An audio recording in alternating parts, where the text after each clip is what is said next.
Bien, muy buenas noches, muy bendecidos y bienvenidos a otro estudio bíblico de miércoles en la noche.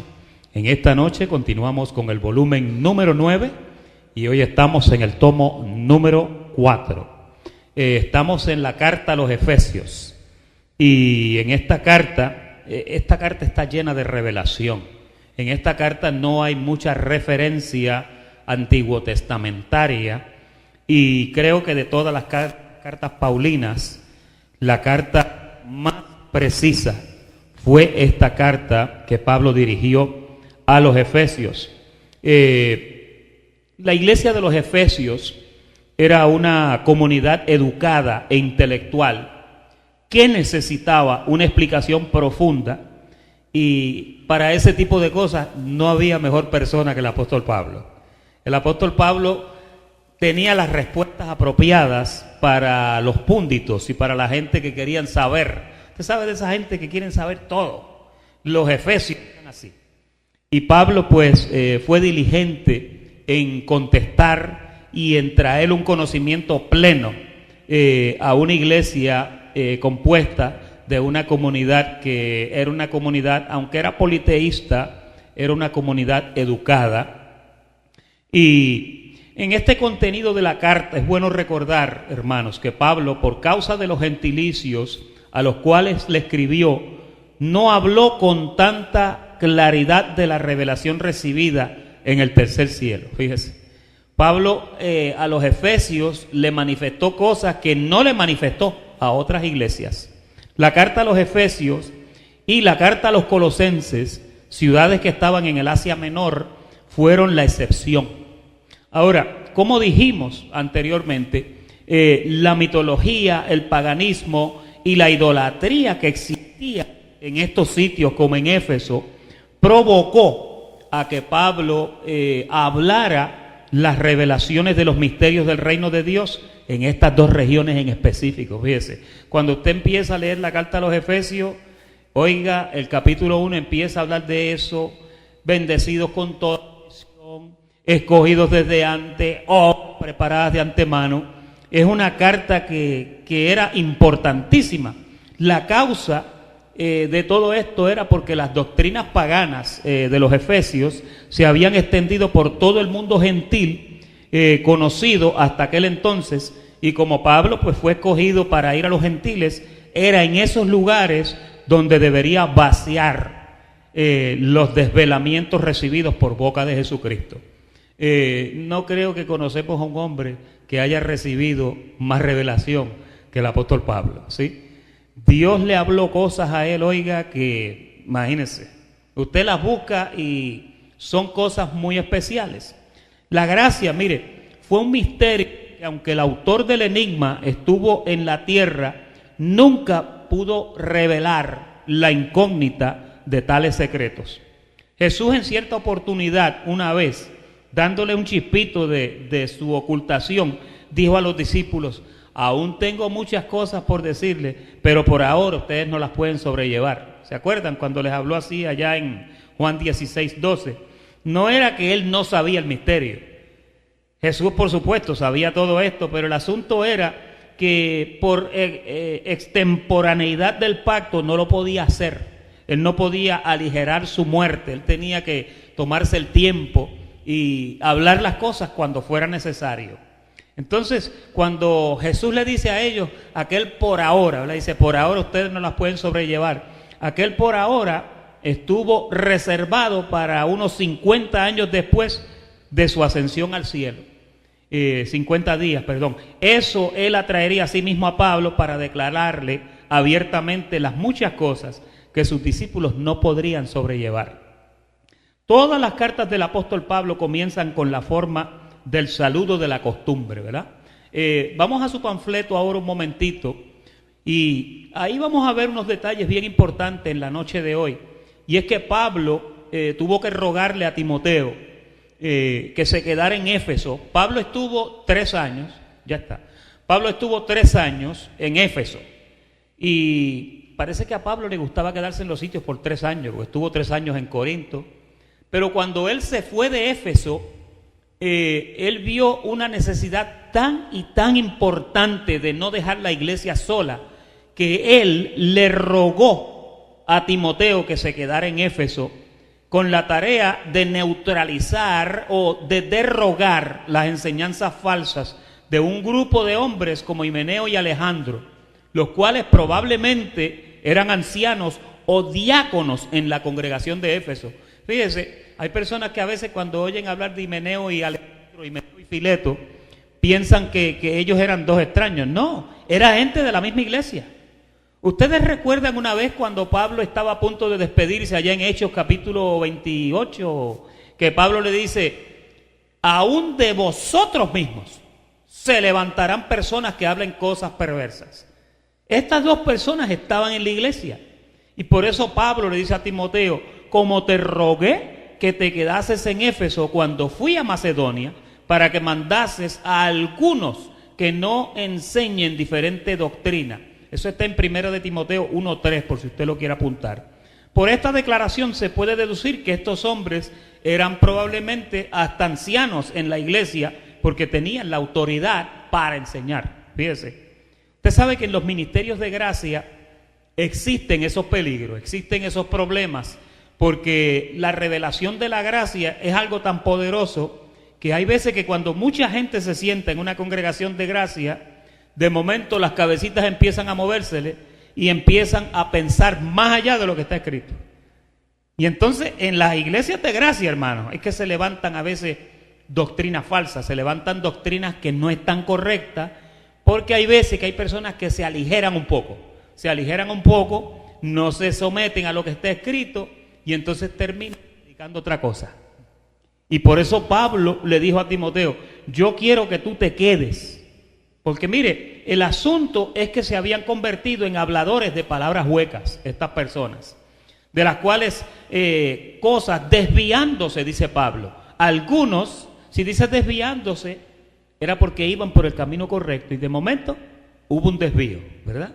Desviándose algunos, se apartaron, palabrería, queriendo ser doctores de la ley sin entender ni lo que hablan ni lo que afirman. Eso está en 1 de Timoteo 6:7, lo puede seguir ahí en su panfleto.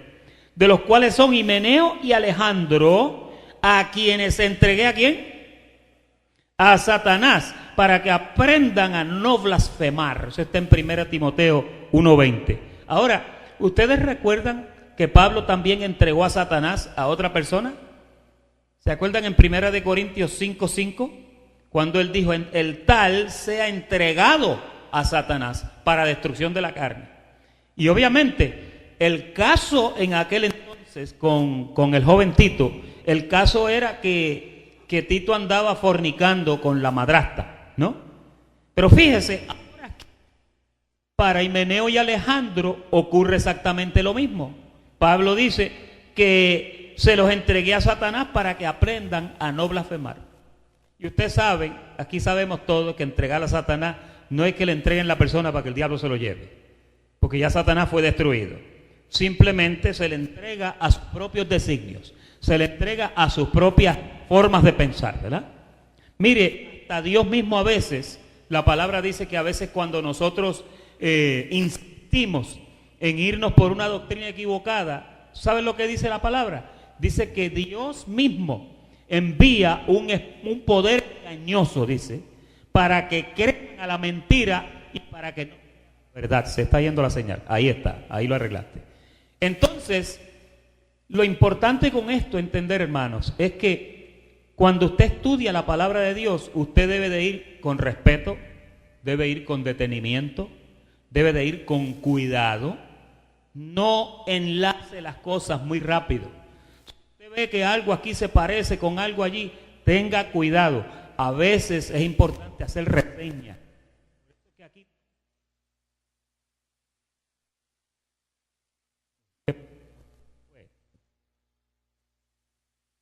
Fue la señal. Ahí estamos, por ahí. Ayúdame, Nerio. Ahí estamos, sí. Déjalo ahí. Entonces, cuando la persona tiende a pensar más de lo que está escrito, corre el peligro que se puede salir de la revelación. Se va a meter quizás por otro sitio, ¿verdad? Por eso es importante mantenerse siempre pidiéndole al Señor que mantenga nuestra vida derecha, que mantenga nuestra senda derecha, que tratemos siempre de que la Biblia sea su propio intérprete. Hay veces que usted está leyendo algo en la palabra y de momento la mente carnal comienza a correr y la mente dice a usted, eso es esto. Y dice, mira, pues tiene que ser eso. Y hay veces que llegamos a conclusiones por nosotros mismos. Pero nunca deje, cuando usted estudia la palabra haga eso, porque entonces lo que va a pasar es que usted se va a salir de la senda correcta, se va a salir de la doctrina. Y eso pues es importante que mantengamos siempre un cuidado cuando estamos enseñando, cuando estamos aprendiendo la palabra del Señor, para no cometer esto no sé lo que pasa, el micrófono no está trabajando bien. Vuelve a dar una señal de Himeneo y Alejandro cuando le escribe a Timoteo y el Espíritu claramente que en los tiempos apostatarán de la fe. Ahora oiga bien, si apostataron de la fe era porque en algún momento estuvieron en la fe, ¿verdad? ¿Alguien sabe lo que significa apostatar? Negar. Apostatar significa apartarse.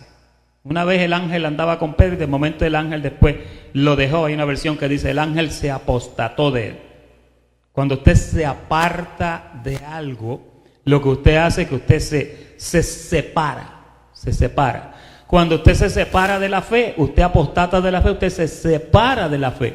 Fíjese que ahí hay un detalle bien importante y el detalle es este. Usted debe mantenerse siempre ahí, unidito en la fe, confiando en que el Señor va a ser fiel en mantenerlo a usted en la palabra, en lo correcto. Por eso usted nota, nosotros oramos y decimos, Señor, quita al hombre, ponte tú, no permitas que vayamos a enseñar cosas que no son.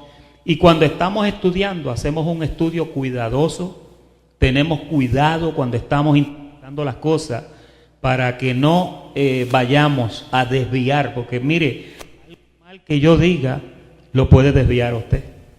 Y después usted empieza a afirmar allá algo que se dice, entonces usted comienza a decirlo mal también. ¿Ve el punto? Ahora, dice, si apostataron es porque en algún momento estuvieron en la esperanza, la certidumbre, en la sana doctrina. Pero se apostataron o se aparataron escuchando espíritus, doctrinas, enseñanzas, engañadores y adoctrinas demonios, de los cuales son Himeneo y Alejandro. Eso está en Primera de Timoteo 4:1 también.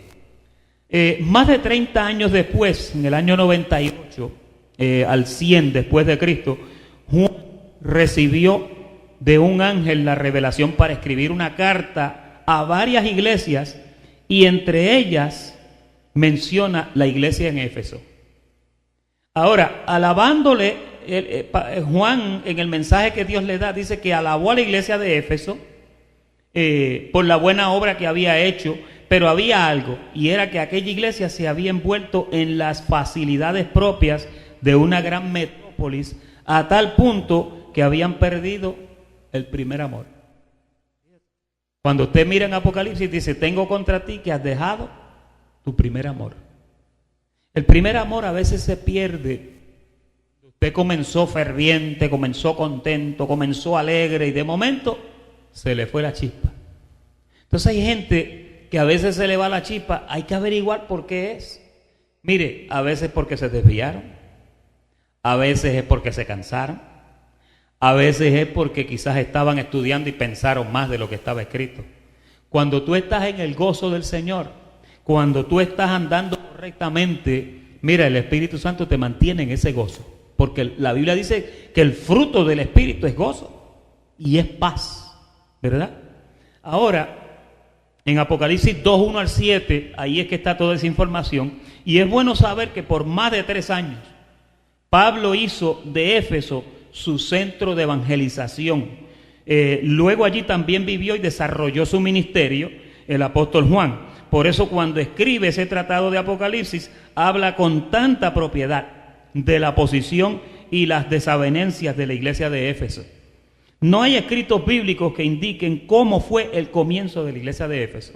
No sabemos exactamente, no hay análisis histórico que lo den con claridad. Pero en Hechos 2:9, Lucas relata que el famoso día de Pentecostés había gente de Asia. Y se cree que era gente de esa región. Lo que indica que ya había judíos en aquel lugar y quizás regresaron a Éfeso convertidos, en comillas, ¿verdad?, al cristianismo. Ahora, en el segundo viaje misionero, Pablo estuvo por corto tiempo en Éfeso y llegó a Éfeso y dos hermanos le rogaban que se quedase con ellos por más tiempo, pero él no quiso. Hechos, ponme Hechos capítulo 18, versículo 19. Creo que es Hechos 18. Ahí está, los dejó allí y entrando en la sinagoga discutía con los judíos. Mira el verso 20. Los cuales le rogaban que se quedase con ellos por más tiempo, mas no accedió. Parece que a ellos les gustó la conversación que tuvieron con Pablo. Pablo obviamente tenía planes, tenía viajes pendientes, tenía cosas que hacer, atender, iglesias que atender. Y por esta razón, Pablo no se pudo quedar. En ese viaje, Pablo conoció a un judío llamado Apolos, que solamente conocía hasta el bautismo de Juan, ¿verdad? Apolos. Pero allí estaban Priscila y Aquila, quienes le tomaron y les pusieron más exactamente Dios. Como lo había prometido Pablo, regresó a Éfeso y se quedó allí unos 3 años. Aunque tuvo mucha oposición, tuvo una buena cosecha de convertidos. Eso lo ves en Hechos, el capítulo 19 y verso 20. Cuando Pablo iba a partir de Asia, porque seguramente nunca más verían su rostro, hizo llamar a los ancianos de la iglesia que estaban en Éfeso. Aquella fue una despedida muy traumática, tanto para Pablo como para los efesios. Eso está en Hechos, capítulo 20, versículo 17. Hubo otras personas que también colaboraron en el ministerio de Pablo para desarrollar y mantener la iglesia en Éfeso. Entre ellos estaba Timoteo. Cuando Pablo se fue de Éfeso, Pablo dijo, esta iglesia definitivamente, por lo que estuvo confrontando allí, se dio cuenta que no podía dejar la iglesia sola. Y él dijo, yo tengo que dejar a alguien aquí. Por eso le rogó a Timoteo que se quede. Fíjate, cuando usted lee primera y segunda de Timoteo, oiga bien, cuando usted lee primera y segunda de Timoteo, todos los consejos paulinos que usted ve que Pablo le da a Timoteo en esa carta, es muy posible y muy probable, casi seguro, que Timoteo, donde estaba pastoreando, era en Éfeso. Mire, las cosas que Pablo le dice son indicativas de que definitivamente el también estaba teniendo situaciones, estaba teniendo problemas porque era una iglesia donde había muchos líderes, había mucha gente afluente, había gente con puntos de vista fuertes. Y usted se ha dado, ¿verdad? Se ha encontrado a veces con personas que siempre tienen un punto de vista y usted tiene todo el tiempo escuchando el punto de vista de esa persona. Pues Éfeso era así. Yo me imagino que Timoteo, cuando confrontaba a este tipo de personas, Timoteo decía, ¿qué hago con este? ¿O qué hago con aquel? Porque le era complicado, especialmente cuando una persona viene y te pide razón, te dice, ven acá, explícame esto, o explícame aquello. Y entonces tú vas a decir, bueno, pues mira, esto es así y esto es así. Pero a veces no crea, a veces la situación es difícil. Mira 1 Timoteo 3.1. Timoteo 3.1.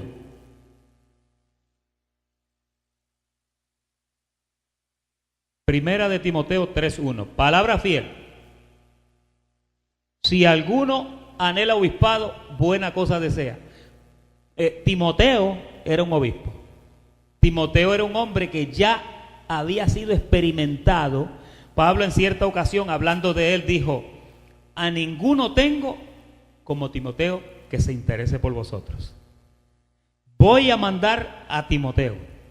Y fíjese, lo mandó Timoteo, le dijo a Timoteo, mira Timoteo, te voy a mandar, pero aún así, hijo mío, si tardo, ten cuidado cómo te vas a conducir ante la iglesia del Señor, que es la columna y el baluarte de la verdad.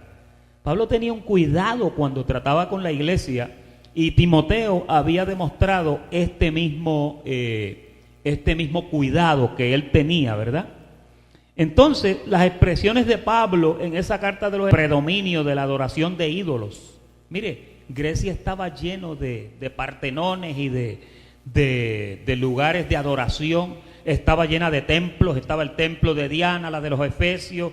Habían un montón de templos, habían coliseos, habían santuarios por todas partes.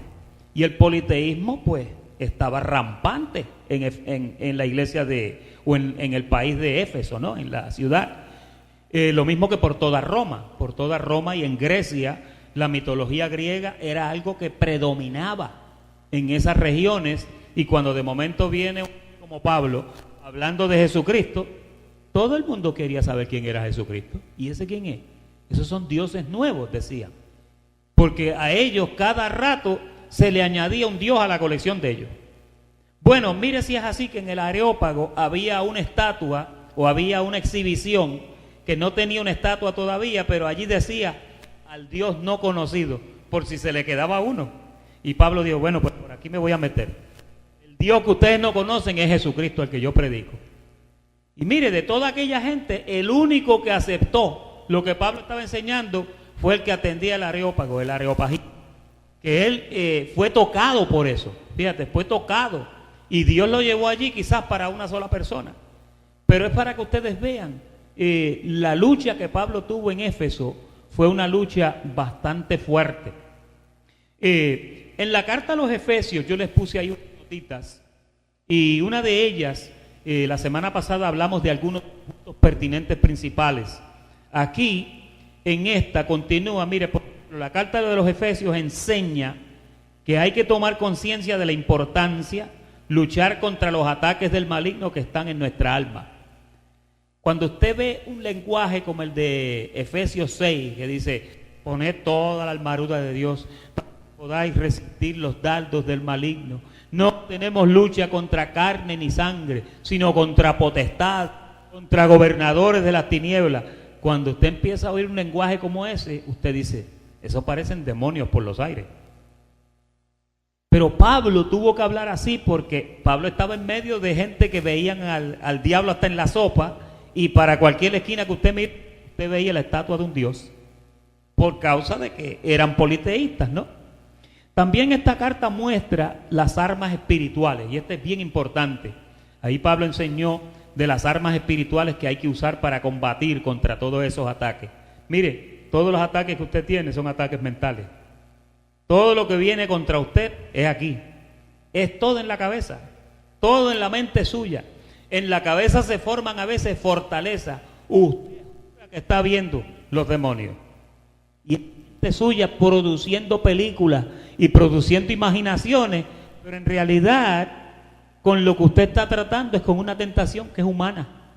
Es simplemente humana, son cosas que la mente suya tiene la capacidad de producir a veces imágenes imaginarias, no imágenes visibles. Y hay veces que usted tiene miedo y usted se puede imaginar y puede inventar mentalmente la más fea que pueda haber, mentalmente, por causa de que nuestra mente está dañada. Fue dañada en el jardín del Edén. Allí cuando se comió del árbol de la ciencia del bien y del, pues la mente tiene esa parte del mal, que es bastante malita, ¿no? La carta también demuestra a través de toda la carta el propósito eterno de Dios en la vida del creyente. No hay una carta que hable del propósito de Dios más claro que la carta de los Efesios. Porque la carta de los Efesios te enseña todo, la herencia, te enseña que fuiste predestinado en él, te enseña que las obras tuyas fueron preparadas de antemano para que tú camines en ellas. Bueno, todas las te las dice. Cuando Pablo entra al capítulo 2, Pablo dice, mira, por gracia sois salvos, por medio de la fe, y esa no de vosotros, sino que es don de Dios. Todo el tiempo en la carta de los Efesios lo que usted encuentra es un retrato de la obra poderosa de Dios, del Dios soberano, donde usted y yo sencillamente tenemos que sentarnos ahí y recibirlo. Con lo de Dios usted no puede luchar mucho. Lo de Dios, Dios lo repartió en una bandeja de plata. La salvación te la dio en una bandeja de plata. El perdón de los pecados te lo entregó desde antes de la fundación del mundo. Todo lo hizo por ti, fíjate. Pero tú no te enteras de eso sino en una carta como la carta a los Efesios, que te lo habla claramente, te lo dice. Enseña que Cristo definitivamente es la cabeza de la iglesia y que todo gira en su entorno. Efesios te lo dice claro, mira, Jesucristo es la cabeza, la iglesia es su cuerpo. Maridos, amad a vuestras mujeres como Cristo amó la iglesia, tanto que se entregó por ella. Es en esa carta donde Pablo lo deja plasmado claramente. Enseña también la gloriosa verdad de que la salvación es por gracia y no por obras. Dedica tiempo a aconsejar de cómo debe ser la conducta, proceder, comportamiento de un creyente en Cristo, sea de gracia o no lo sea en absoluto. Enseña y explica de la unidad de Cristo con la iglesia. En Efesios es donde usted aprende eso, fíjese. En fin, cuando tú lees la carta de Efesios, tú te das cuenta que verdaderamente es una riqueza para el creyente, es una riqueza. Es absolutamente necesario hacer un paréntesis aquí para enseñar que el de Hechos 9.5, ponme ahí a Hechos 9.5, por favor, fue interpolado por alguien mientras traducía manuscritos. Y mire, esto es un verso que no es original. No es original, no está en los manuscritos más antiguos. Él dijo, ¿quién eres, Señor? Y le dijo, yo soy Jesús a quien tú persigues. Dura cosa te es dar cosas contra el aguijón. Fíjense. Ahora, también es incorrecto decir que Dios tumbó a Pablo del caballo. ¿Han oído eso? Que a veces dicen que camino a Damasco, Pablo cayó al piso en un caballo. Pablo no iba en un caballo. Los judíos no caminaban en caballo. La gran mayoría, tal como se ha oído predicar a veces, cayendo en tierra, dice la Biblia. Pero cayendo en tierra, usted puede estar de pie y caer en tierra, no necesariamente de un caballo. Si posiblemente si iba en un caballo, saberme en una caída de esa. Bueno, Christopher Reeve quedó seriamente atrofiado por la caída, ¿verdad? Y era Superman, imagínense. Si se cayó de un caballo, si se cayó de un camello, de un burro o de una pick-up Toyota Tundra, no sabemos. Pero a veces son cosas que cuando usted empieza a leerlas se da cuenta que no están correctas. Volvemos a lo mismo. La gente lee la Biblia y comienza a imaginarse cosas. Y no necesariamente es eso. Por eso es que es importante. Nosotros aquí estudiamos, estamos enseñando esto y estamos tratando de darle la claridad más posible para que usted vea qué era lo que estaba pasando en Éfeso. En Éfeso lo que estaba pasando era que Timoteo, después de Pablo estar 3 años, se quedó allí y Pablo le escribe y le sigue ayudando para que el hombre pudiera tener éxito en el pastorado de una iglesia como era la iglesia de Éfeso. Mire, por ejemplo, el capítulo 1, versículo 1. Acá Pablo dice a quienes está destinada la carta. Mire cómo Pablo dice en Efesios 1:1. Dice, a los santos y fieles en Cristo Jesús. Puede significar creyentes a los que tienen fe. El acto de creer resulta en fidelidad, ¿verdad? A los creyentes fieles. Mire el versículo 2. En el ministerio Te Exaltamos Dios, por ejemplo, hacemos énfasis en la inutilidad espiritual de un saludo cristiano. El saludo cristiano no existe como tal. ¿Usted sabía eso? Usted sabe que hay una pugna y hay una pelea con la cuestión de los saludos. Que si es bendecido, que si es gracia y paz, que si es Dios te bendiga, que si es bendiciones, que si es... Yo he llegado a un punto donde lo que me digan, con lo que me digan, pues tranquilo, no voy a formar una pelea por eso, ¿verdad? Usted entiende lo que le estoy diciendo. Como que de momento nos convertimos en exclusivistas con algunas cosas y no estamos viendo lo que se está hablando. Por ejemplo, aquí estuvo el domingo mi amigo y pastor Eloy Pérez. Y Eloy, pues, toda su vida ha estado en la iglesia pentecostal. ¿Cómo saludan los pentecostales? Dios te bendiga. Y aunque yo le dije, nosotros saludamos bendecido. Él empezó con bendecido, pero terminó con Dios te bendiga. porque ese es el saludo de Él. Yo no le puedo quitar eso, ¿verdad? Entonces, pienso que a veces nosotros debemos de ser cuidadosos de no permitir que algunas cosas, algunas tonterías de estas, nos separen y nos pongan en un plano demasiado diferente, porque entonces la gente nos va a mirar y va a decir, ¿y qué le pasa a este? Este es un pájaro raro, ¿verdad? Como, no sé, yo pienso que el cuerpo de Jesucristo es uno, la iglesia de Jesucristo es una, y si me saludan como me saluden, pues ok. A mí me gusta decir bendecido con toda bendición. A mí me gusta, Pastor Sosa, nuestro amado Pastor Sosa, de aquí de este local, él saluda bendiciones, la iglesia del saluda bendiciones. Hoy hablé con unos ministros de allá de Tampa y me decían bendiciones, pastor. No puedo formar un cargo federal por esas cosas, sencillamente lo dejamos y ya. No creo que eso es tan importante. En algunas epístolas, Pablo empleó el saludo cotidiano que los ciudadanos griegos utilizaban. Y hoy todavía, en pleno siglo XXI, no importando si era creyente en el Evangelio o un adorador de Artemisa o de Zeus o de Mercurio, me refiero al saludo, gracia y paz a vosotros. Pablo en casi todas las cartas decía, gracia y paz a vosotros. Ese no es el saludo paulino tampoco. No vaya a pensar que ese es el saludo paulino. Esa era la forma en que la gente se saludaba en aquel tiempo. Por ejemplo, cuando un judío se encuentra con otro, ¿usted sabe lo que los judíos dicen? Shalom, shalom.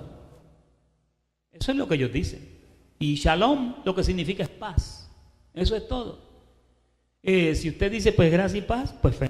Si usted dice bendecido con bendición, amén. Si usted dice que el Señor te continúe bendiciendo, amén. Yo no voy a entrar en polémica por eso, ¿verdad? Como que no pienso que es importante. Eso era un saludo bien común y helenístico. Por el hecho de haber sido empleado por Pablo, no significa que es un saludo originalmente paulino. No, eso era lo que se usaba, ¿verdad? Vamos ahora al capítulo, en el 1, el versículo 3. Mira cómo Pablo dice, bendito sea el Dios y Padre de nuestro Señor Jesucristo. La palabra bendito y la frase para alabanza de su gloria, que aparecen 3 veces en estas porciones, son la clave para el entendimiento del pasaje, para la alabanza de su gloria, la de Cristo, con la cual nos hizo aceptos en el amado, en Cristo, a fin de que seamos para alabanza de su gloria, la de Jesucristo. Nosotros que primeramente esperábamos Cristo, que es las arras de nuestra herencia hasta la redención de la posesión adquirida para la alabanza de su gloria, la de Cristo. Pablo está haciendo el énfasis, es la gloria de Cristo. Eso es lo que está él hablando. Todo es en Él, por Él y para Él. El enfoque de Pablo era Jesucristo, Jesucristo, Jesucristo. Si hay algo en lo que debe de ser céntrico, sea céntrico en Jesucristo, sea cristocéntrico. Todo lo que usted haga, mire, envuelva a Jesucristo, envuelva a Jesucristo, porque ahí es donde está. Ahora, vamos a ver el carácter de las manifestaciones de Dios en este pasaje, a ver si es identificable. La obra del Padre, mira cómo dice el versículo 3, dice, la obra del Padre, 1:3, ahí está, dice, que nos bendijo con toda bendición en lugares espirituales, en los lugares celestiales en Cristo. Aquí está hablando, ¿verdad?, de la obra del Padre. Mira el verso 4, según nos escogió el Padre en Él, en Jesucristo, antes de la fundación del mundo, para que fuésemos santos y sin mancha delante de Él, del Padre. Vamos al verso 5. En amor, habiéndonos predestinado para ser adoptados hijos suyos. ¿De quién? Del Padre. ¿Por medio de quién? De Jesucristo. Según el puro afecto de su voluntad. Y ahora el verso 6 tiene sentido. Para la alabanza de la gloria de su gracia, en la cual nos hizo aceptos, ¿en quién? ¿Quién es el amado? El amado es Jesucristo. ¿Sabes? Cuando tú miras esto, lo que te estás dando cuenta es que, acuérdate, es un solo Dios. No vaya a pensar en el Padre por acá y el Hijo por allá. Pero Dios, el Padre, lleva a cabo un propósito eterno, y en ese propósito eterno está su encarnación. la encarnación de Dios se llama Jesucristo. ¿Todos entienden? ¿Quién era Jesucristo, pastor? Bueno, era Dios con nosotros. ¿Quién es Jesucristo? Bueno, Jesucristo es Dios manifestado en carne, que Pablo se lo explica a Timoteo, ¿verdad? Precisamente Pablo se lo explicó a Timoteo cuando le escribió a Timoteo que estaba en Éfeso, en 2 de Timoteo 3. Es decir, que cuando tú miras esto te estás dando cuenta aquí de cuál es el carácter de las manifestaciones de Dios en este pasaje, ¿verdad? Vamos a ver ahora la obra del Espíritu Santo. Mira la obra del Espíritu Santo en el verso 13. Y esto es una triple manifestación que ha sido llamada un himno de salvación. Mira cómo dice: en él también vosotros, habiendo oído la palabra de verdad, el evangelio de vuestra salvación, y habiendo creído en él, en el evangelio, fuisteis sellados ¿con quién? Con el Espíritu Santo de la promesa. Ahora no le está haciendo el énfasis a Cristo, ahora le está haciendo el énfasis al Espíritu Santo. Pero ¿quién es el Espíritu Santo? El Espíritu Santo es Dios mismo, Dios el Espíritu, no es otra cosa. Por ejemplo, Jesús una vez le dijo a los discípulos: yo estoy ahora con ustedes, pero después cuando yo me vaya, yo voy a estar en ustedes. Ya no voy a estar con ustedes. Entonces los discípulos obviamente no entendieron eso. Inclusive hay gente que hasta el sol de hoy tampoco entienden eso todavía. Lo que pasó allí fue que Él estuvo con ellos, se fue, su cuerpo se sentó en el trono, pero entonces su espíritu vino y habitó en nosotros. Es decir que Él no está con nosotros, pero Él sí está en nosotros. ¿Entendieron? ¿Dónde está el cuerpo corporal de Jesucristo? ¿Dónde? Está sentado en el trono, lo dice la palabra. Él está sentado en su trono y dice que está sentado allá, dice que allí intercede por nosotros como el sumo sacerdote de nuestra confesión, ¿sí o no?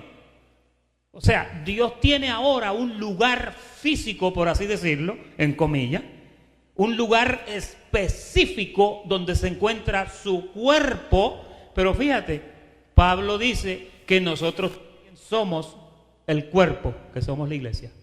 Somos el cuerpo ¿cómo? Somos el cuerpo en un ámbito espiritual. Pero Dios es un cuerpo en un ámbito celestial, ¿no? Él está en el tercer cielo. Esto es tan difícil a veces. Y hay veces que la forma más fácil de resolver esto es: pastor, deme 3 dioses y ya con eso yo tengo. Ahí no tengo problema porque tengo al papá allá, tengo al hijo allá y tengo al Espíritu Santo acá. Esa es la forma más fácil. Pero fíjese, cuando usted lo analiza, si usted dice: mira, yo creo que es Dios Padre, es Dios Hijo y es Dios Espíritu Santo, son 3 manifestaciones del mismo Dios, son 3 formas de operar del mismo Dios, pero es un solo Dios. Cuando lo miramos así nos damos cuenta que verdaderamente nuestro Dios es algo grande y yo le doy gloria a su nombre. Mire, usted sabe que a Dios tú no lo puedes entender físicamente. Tú no lo puedes entender materialmente. No lo vas a poder entender. A Dios tú no le puedes aplicar los principios que se le aplican a las propiedades humanas de nuestro mundo. Dios no cabe en esas propiedades. Dios va por encima, Él se sale de eso. Llega un punto que tú crees que lo tienes en la cajita y de momento se te fue de la cajita. Por causa de que a Dios nadie lo puede explicar, nadie lo puede manipular. Hay gente que quieren sentar a Dios en una cajita. No, Él es demasiado de profundo para tú y yo conocerlo. Fíjate. Tú y yo lo podemos conocer mientras estemos humillados bajo su poderosa mano. Pero en el momento que tú te exaltas un poquito, Él hace y se te va la luz. Y te quedas sin revelación. Te quedas muerto como el lirio, seco y sin perfume. Pero cuando tú te mantienes en esa comunión con Él, Dios tiene la capacidad de mantenerte en la revelación. Y en este libro de Efesios, cuando tú lo lees, tienes que pensar en eso, porque es que si no lo haces, salvación, por ejemplo, ejecutada antes de los tiempos. Este es el segundo misterio, que nos bendijo.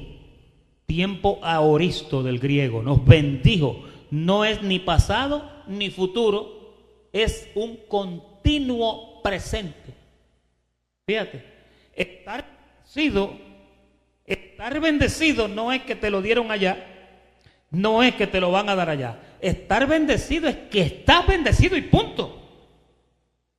Entonces la Biblia dice que Él te bendijo en los lugares celestiales desde antes de la fundación del mundo.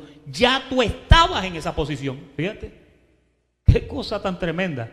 Entonces ahí cuenta que Dios vive en el eterno presente. Pastor, hubo un tiempo entonces cuando yo no era bendecido con toda bendición. Hubo un tiempo cuando no se manifestó o tú no lo entendiste. Porque hay gente que todavía a este siglo, a esta fecha, ellos están bendecidos con toda bendición, pero no lo saben. El hecho de que no lo sepan no quiere decir que no lo están. ¿Ven el punto?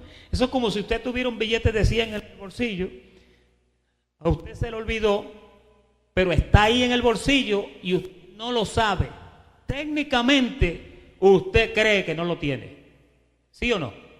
Pero si usted busca analíticamente, usted tiene el billete de 100 en su bolsillo. Sencillamente que usted no ha metido la mano para sentirlo. ¿A cuánto les ha pasado eso? Uno de esos días de pelambrera aguda. De momento tú te metes la mano en el bolsillo y hay un billete 20 que tú no sabes cuándo fue que lo pusiste ahí. Y lo plancharon el pantalón y el billete está planchado, pero está ahí. Tú llegas y lo sacas y dices, gloria a Dios. Lo tenías, pero no lo sabías. Pero como no lo sabías, era lo mismo que si no lo tuvieras, aunque lo tenías. ¿Ve el punto? Pues esto es lo que Dios nos da, nos revela a nosotros. Ahora, en este próximo verso, y con esto vamos a cerrar, nos encontramos con una verdad que ha sido desde la antigüedad. Oiga esto, desde la antigüedad del universo evangélico, o una piedra de tropiezo inaceptable, o una bendición generada en la voluntad indiscutible, irrefutable o innegable de Dios. La predestinación. Diga predestinación. Esa palabra le tienen miedo a la gente. Cuando usted habla esa palabra, ya no, espérate, este es calvinista. Y total, porque Juan Calvino fue uno de los que acentuó un poco este misterio que había estado por las edades en la Escritura. Pero mire, es bueno aclarar en los manuscritos más antiguos que se han encontrado las palabras en amor. Oiga esto, no están colocados no al principio del verso 5, ponme el verso 5 ahí otra vez, sino después. Mira el verso 5 conmigo para ver si puedes entender lo que estoy diciendo. En amor, habiéndonos predestinado para ser adoptados, ¿verdad? Tú mires, tú dices en amor, entonces fue por amor, porque como tú ves las cosas como aparecen, tú dices, tiene que ser así, como está ahí. No necesariamente. En el manuscrito después dice, habiéndonos destinados, habiéndonos, tiempo gramatical pasado, plus, cuán perfecto, de la gramática griega. Predestinado en amor, es lo correcto. No es en amor predestinado. ¿Ves el punto? Tú te preguntas y dices, ¿por qué Dios me predestinó? Porque te amaba. No es, ¿por qué Dios me ama? Porque soy predestinado. No, no es correcto. Eso está al revés, ¿verdad? Dios en su amor te predestinó. Es decir, que te amó primero y después te predestinó. No te predestinó y te amó después. ¿Ve el punto? Por eso es que Juan es tan específico cuando Juan dice, no está en que nosotros le amemos, sino está en que Él nos amó primero a nosotros. Dios te amó primero. En amor, habiéndonos predestinado, es, mira, lo hizo por causa de quién tú eras, por causa del plan que Él traía para ti y por causa de quién Él es. Qué verdad tan tremenda, ¿verdad? Literalmente esto se puede parafrasear como habiendo puesto una marca con antelación, con anterioridad o con primacía.